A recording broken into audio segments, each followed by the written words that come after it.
దసరా అంటే చాలు ఒక్కొక్క ప్రాంతంలో ఒక్కొక్కలా జరుపుకుంటారు. ఇక కర్నూలు జిల్లా దేవరకట్టులో ఇక్కడ జరిగే కర్రల సమరం మాత్రం ఇక వేరే లెవెల్. దసరా ఉత్సవాల్లో ఇక్కడ జరిగే ఈ కర్రల సమరం మాల మల్లేశ్వర స్వామి ఆలయంలో కూడా దసరా రోజు అర్ధరాత్రి ఈ కర్రల సమరం అనేది జరుగుతుంది. కర్రల సమరానికి భారీగా కూడా పోలీసులు బందోబస్తును ఏర్పాటు చేశారు.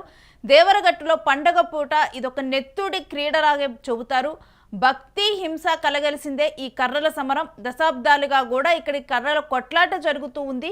ఈ కర్రల సమరానికి పోలీసులు బందోబస్తుని ఏర్పాటు చేశారు. ఇక్కడున్న వాళ్ళు కూడా చాలా ప్రౌడ్గా చెప్తారు. ఈ కర్రల సమరం అనేది ప్రతి సంవత్సరం వాళ్ళు నెత్తురుడుతున్న ఏం జరిగినప్పటికీ కూడా ఇది వెనక నుంచి వస్తున్న ఆచారం.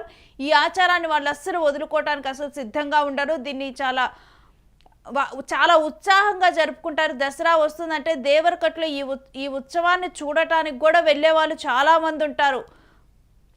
అసలు దేవరకట్టులో ఈ ఆచారం గురించి కానీ ఈ ఉత్సవం గురించి కానీ డీటెయిల్స్ మా ప్రతినిధి వివేక్ అందిస్తారు. వివేక్, దసరా వచ్చిందంటే చాలు దేవరగట్టు విషయంలో చాలా ఆసక్తి నెలకొని ఉంటుంది. ప్రతి సంవత్సరం రక్తం ఓడుతున్నప్పటికీ కూడా అక్కడ వాళ్ళు ఈ ఆచారాన్ని వదులుకోవటానికి ఏమాత్రం కూడా సిద్ధంగా లేరు. అసలు ఏంటి ఆచారం డీటెయిల్స్? రేణు, జనరల్ గా రక్తం ఓడడం అంటే ఆ రక్తం ఒకరికొకరు తలలు పగలగొట్టుకోవడం వల్ల వచ్చింది కాదు. జనరల్ ఒక సాంప్రదాయం అన్నమాట. సో ఈ సాంప్రదాయం వచ్చేసి మన కర్నూలు జిల్లా దేవరగట్టు అంటే ఆలూరు దగ్గర పరిసర ప్రాంతాల్లో ఉంటుంది. ఇది మనం ఈ దేవరగట్టు కర్రల సమరం చరిత్ర వాళ్ళ స్థానికుల మాటలు అడిగితే వాళ్ళు చెప్పేది ఏంటంటే ఈ సంప్రదాయం కొత్తగా వచ్చింది కాదు, లేదంటే మేమేదో హింస కోసం చేస్తున్నది కాదు, త్రేతాయుగం నుంచి ఉందని చెప్తారన్నమాట వాళ్ళు. సో వాళ్ళ స్థానిక పురాణ మాటల్లో చెప్పాలంటే గతంలో దేవరగట్టు మీద మునులు తపస్సు చేసుకుంటానప్పుడు ఒక ఇద్దరు రాక్షసులు వాళ్ళని ఇబ్బంది పెట్టేవాళ్ళు. సో ఇబ్బంది పెడితే ఆ మునులు వెళ్ళి విష్ణువుకి మొక్కినప్పుడు అతను చెప్పింది ఏంటంటే ఇది శివుడు చూసుకుంటాడని చెప్పినప్పుడు శివుడి రూపమైన భైరవుడు కొండ మీద అవతరించాడు. సో ఆ భైరవుడిని వీళ్ళు స్థానికంగా మల్లన్న అంటారు. అంటే ఇప్పుడు మనం మాల మల్లేశ్వర అంటాం కదా, అతనే మల్లన్న. సో అతను ఆ రాక్షసుని సంహరించి ఒక 5 గుప్పిళ్ళు రక్తం దానం చేస్తాడు ఆ దేవరగట్టు విగ్రహం మీద. సో ఆ సంప్రదాయాన్ని బేస్ చేసుకొని మనం ఈ దేవుణ్ణి ఈ దసరా రోజు ఖచ్చితంగా రక్తం చిందించాలనేది వాళ్ళు స్థానికంగా నమ్ముతారు. అయితే కర్రలతో ఎందుకు కొట్టుకోవాల్సి వస్తుందంటే జనరల్ గా ఏంటంటే దేవరగట్టు మీద మాలమల్లేశ్వర విగ్రహం ఉత్సవం కిందికి బయలుదేరినప్పుడు కొన్ని గ్రామాల ప్రజలు అంటే ఒక మేజర్ గా నెరణికి తాండ, కొత్తపేట, తర్వాత అరికిరి అనే 3 ఊర్ల ప్రజలు మేజర్ గా ఉంటారు వీళ్ళు. అంటే కొంతమంది ఒక ఊర్లో గ్రూప్ గా ఉండి ఎవరైతే ఆ దేవుడిని పక్క ఊరి నుంచి వెళ్లకుండా వాళ్ళ కర్రలతో కాపాడుకుంటూ వాళ్ళ దేవుని తీసుకెళ్తారో ఆ ఇయర్ మొత్తం ఆ దేవుడు వాళ్ళ ఆధీనంలో ఉంటారు అనమాట. సో ఈ కాపాడుకునే క్రమంలో కర్రలతో కాపాడుకునే క్రమంలో చిన్న చిన్న జరుగుతుంటాయి. సో జరిగిన దాన్ని వాళ్ళు యాక్చువల్గా as part of we are protecting the god, we are taking the god అనుకుంటారు తప్ప ఇది రక్తము హింస అనే థాట్ వాళ్ళకి ఉండదు. అందుకు ఇదంతా జరుగుతుంది రేణు. అయితే ఈసారి ఉత్సవాలు ఏ విధంగా ఉండబోతున్నాయి వివేక్? మరి కొన్ని నిమిషాల్లోనే గంటల్లోనే ఏ టైంకి స్టార్ట్ అవబోతున్నాయి? జనరల్ గా ఏంటంటే ఈ కర్రల సమరం నైట్ టైమే జరుగుతుంది, మిడ్ నైట్ అంటే లైక్ 10:30. జనరల్ గా ఊరేగింపులు మనం ఏమైనా చూసినా కూడా నైట్ టైమ్సే ఎక్కువ ఉంటాయి, అంటే దేవుని ఊరేగింపులు కానీ ఉత్సవాలు కానీ ఇవి. సో ఇక్కడ కూడా ఏంటంటే కర్రలతో చేస్తారు. బట్ ఇనిషియల్ గా దాన్ని సైంటిఫిక్ అనాలిసిస్ ఈ ఎందుకు కర్రలు పట్టుకోవాల్సి వచ్చిందని మనం ఆలోచిస్తే ఆ కొండ మీద నుంచి నైట్ టైం బయలుదేరుతారు కదా, మధ్యలో కొంత అడవి ప్రాంతం ఉండేది ఒకప్పుడు. సో అడవి ప్రాంతం నుంచి వీళ్ళు అడవిలో ఏవైతే చిరుత పుల్లు, నక్కలు, లేదంటే చిన్న చిన్న పాములు ఇలాంటి జంతువుల నుంచి బయటికి రాకుండా కర్రలతో నేలకు కొట్టుకుంటూ వెళ్ళేవాళ్ళు. సో అలా మొదలైన సాంప్రదాయం కాస్త కాలక్రమంలో ఏంటంటే పంతాలకు వెళ్ళినప్పుడు ఒక ఊరి మీద ఇంకొకరు దాడి చేసుకోవడం, లేదంటే జనరల్ గా మనకి తిరునాళ్ళలో కానీ ఎక్కడైనా జరిగేది ఎంత మనిషి కాదనుకున్నా వ్యక్తిగత హింస మనిషి ఎప్పుడు మనిషి చుట్టే ఉంటది. అంటే నాకు ఇప్పుడు పలానా ఊరి మీద ఇంకొక వాని మీద గొడవ ఉంది, సో నేనేం చేస్తా అంటే ఆ కర్రల సమయంలో నాకున్న కోపాన్ని, ఆవేశాన్ని ఈ దేవుని చాటను తీర్చుకుంటాను. సో అలాగా ఒక సాంప్రదాయంలో కాస్త హింస అనుకోకుండా వచ్చి చేరింటది. ఇలాంటి జరిగినప్పుడు ఏంటంటే ఎవరైతే ఈ రక్తపడి, అంటే మనం దేవరగట్టు కర్రల సమయంలో రక్తపడి అంటారు వాళ్ళు, రక్తపడిలో ఎవరైతే వ్యక్తిగత కక్షలు వాడుకున్నారని ప్రూవ్ అవుతుందో ఆ ఊరిని కొన్ని సంవత్సరాల పాటు బహిష్కరించిన సందర్భాలు కూడా ఉన్నాయి. ఉమ్, సో దే ఆర్ ఫాలోయింగ్. ఇప్పుడు ఏంటంటే గతంలో ఎప్పటి నుంచో జరిగేది ఇప్పుడు మీడియా, సోషల్ మీడియా కానీ లేదంటే జనాల్లో అవేర్నెస్ రావడం వల్ల, జనాలు తీసుకురావడం వల్ల దాన్ని ఫాలో అయ్యే వాళ్ళు అంతే తీవ్రంగా ఫాలో అవుతున్నారు. ఇది కాదు, ఇది మూర్ఖత్వం లేదంటే పాత పద్ధతి అని వ్యతిరేకించే వాళ్ళు కూడా అంతే పెరుగుతున్నారు. సో బ్యాలెన్సింగ్ ఉంది.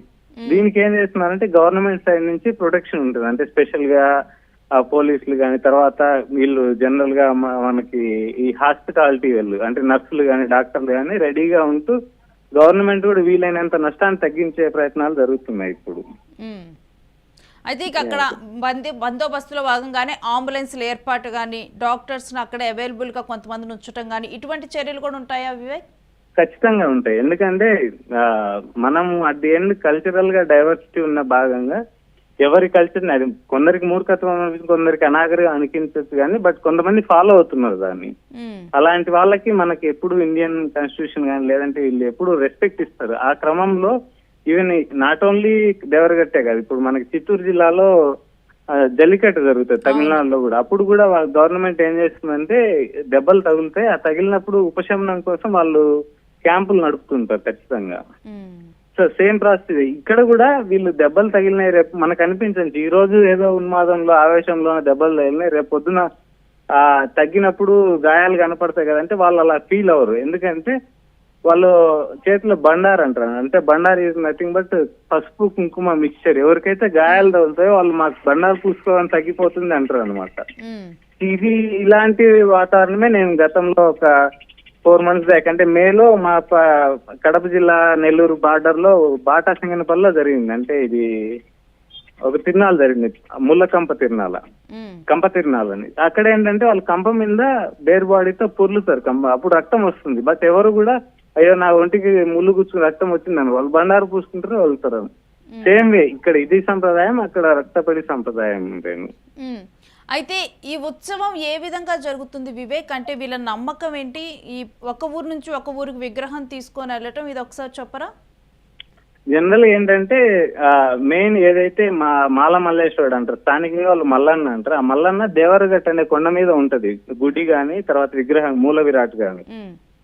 సో ఈ కింద గ్రామాలు ఏవైతే ఆలయ పరిధిలో గ్రామాలు ఉన్నాయో వాళ్ళకి ఆ ఊర్లో దేవుడు ఆ సంవత్సరం ఉండడం వాళ్ళొక అచీవ్మెంట్ లా ఫీల్ అవుతారు.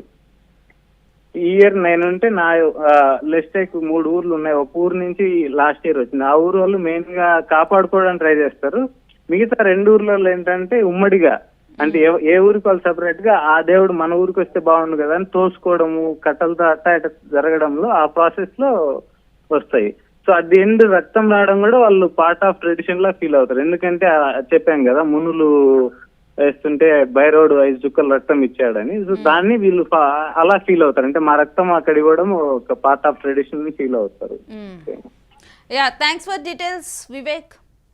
సో కర్నూలు జిల్లా దేవరగట్టులో కర్రల సమరానికి మొత్తం కూడా సిద్ధమైపోయింది. దసరా ఉత్సవాలలో భాగంగా కూడా దేవరగట్టులో ఈ సమరం అనేది జరుగుతూ ఉంటుంది.